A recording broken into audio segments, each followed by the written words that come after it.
हमें आजाद बिना खड़ग बिना ढाल, साबरमती के संत तूने कर दिया कमाल, साबरमती के संत तूने कर दिया कमाल।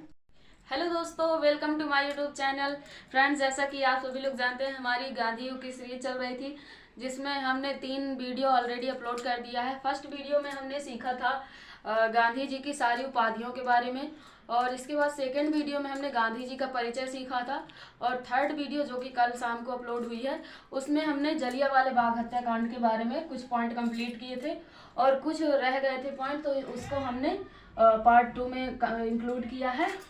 तो सबसे पहले हम रिवीजन करेंगे, जो पार्ट 1 में हमने पढ़ा था उसका रिवीजन करेंगे जलियांवाला बाग हत्याकांड के बारे में। इसके बाद हम ये सारे टॉपिक आपको भी समझाएंगे। तो फर्स्ट सबसे पहले जलियांवाला बाग हत्याकांड की कहानी जो शुरू होती है वह शुरू होती है 10 अप्रैल से।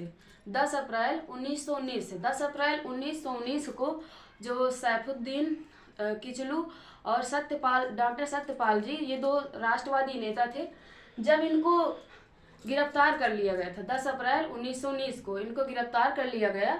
इसके बाद फिर क्या हुआ, 3 दिन बाद 13 अप्रैल 1919 को जलियांवाला बाग नाम का एक पार्क था, छोटा सा, जो कहाँ है, अमृतसर में है। हमने फर्स्ट वीडियो में आपको बताया है, इस वीडियो में आपको केवल रिवीजन करना है और सुनना है।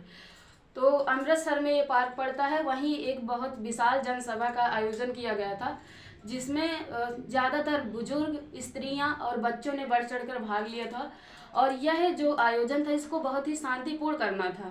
गांधी जी ने इसको बोला था कि बहुत ही हमें शांतिपूर्ण करना है, लेकिन अचानक जनरल डायर जो ब्रिटिशर्स के अधिकारी थे, ब्रिटिश सरकार के, तो उन्होंने अचानक से गोली चलाने का आदेश दे दिया, जिससे बहुत सारी निहत्थी जनता मारी गई। और इसकी जांच के लिए एक हंटर कमीशन का गठन किया गया। हंटर कमीशन के गठन में पता चला कि 379 लोग इसमें मारे गए थे, क्योंकि ये बहुत ही शांतिपूर्ण होना था, तो इसलिए कोई भी जनता अस्त्रों शस्त्रों के साथ नहीं थी, सारी निहत्थी जनता थी, भोली जनता। और उस पर अचानक जब गोली चलाने का आदेश दिया तो जनरल डायर ने कहा कि यह जनता को सबक सिखाने का एक कार्यवाही थी, उसको कोई भी अफसोस नहीं था कि उसने क्या गलती की है।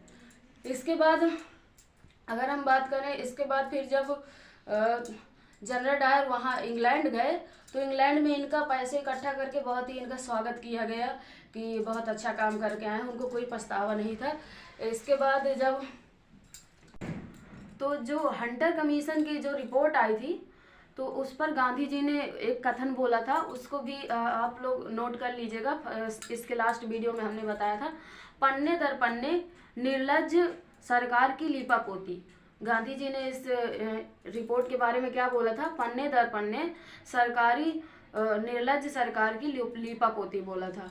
इसके बाद 1919 में, अगस्त 1919 में कांग्रेस अधिवेशन का गठन किया गया था, जिसके अध्यक्ष थे मोतीलाल नेहरू। इस गठन में ज़्यादातर किसानों ने भाग लिया था, ठीक है। और इसके बारे में अगर बात करें तो यहाँ तक शायद हमारे सारे पॉइंट हो गए थे। इसके बाद एक पॉइंट हमारा बचा था उधम सिंह वाला बचा था, और ये बचा था कि हंटर कमीशन में 3 भारतीय सदस्य थे। हंटर कमीशन की जो गठन हुआ था उसमें 3 भारतीय थे, जिसमें से फर्स्ट थे चिमनलाल सीतलवाड़।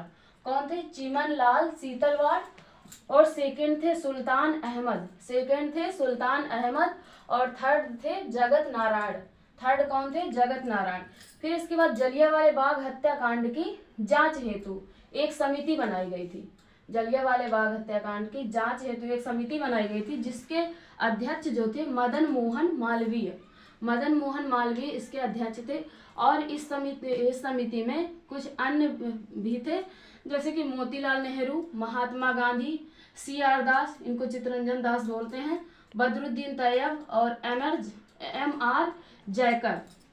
और इसी दौरान जलियांवाला बाग हत्याकांड के ही दौरान डंडा फौज की भी अस्तित्व में आई थी। ये पंजाब में हुआ था और इसके नेतृत्व करता थे चमनदीप के नेतृत्व में डंडा फौज पंजाब में अस्तित्व में आई थी। इसके बाद हम बात करेंगे सरदार उधम सिंह की।